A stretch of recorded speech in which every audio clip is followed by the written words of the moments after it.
Hello, I'm Chikahatsuji, and I'll be presenting our work on adaptive contact bridge manipulation through few-shot imitation learning with tactile feedback and pre-trained object representations. A contact bridge wiping task requires careful force control according to the wiping surface height and the sponge's physical properties. The previous work successfully applied force by using pre-trained haptic representations, but it lacked adaptability to environmental changes due to its open-loop control. So, in this work, we address learning a manipulation policy via few-shot imitation learning that can adapt to changes in the wiping surface height and the sponge's physical properties. We propose a method that combines real-time tactile feedback and pre-trained object representations. The proposed method consists of a pre-training step using the simulator and a training step using the real robot. First, we pre-train the sponge properties encoder on unlabeled data to capture the sponge's physical properties.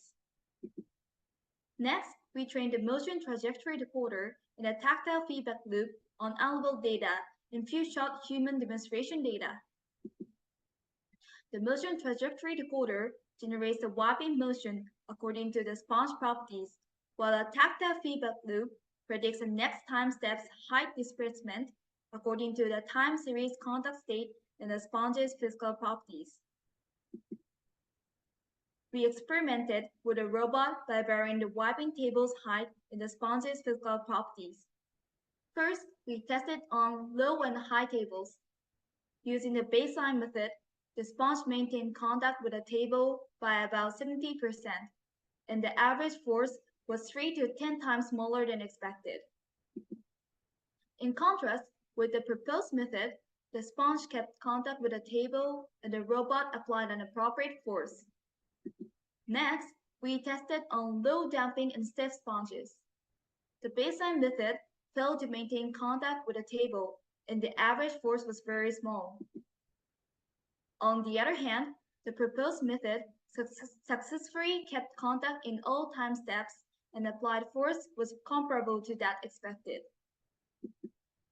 The results show that the robot adapts to unseen wiping surface heights and sponge properties.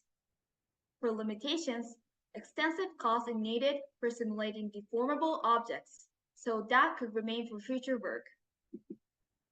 In conclusion, we propose a framework that combines real-time feedback of time series tactile information with pre-trained object representations. Thank you for watching.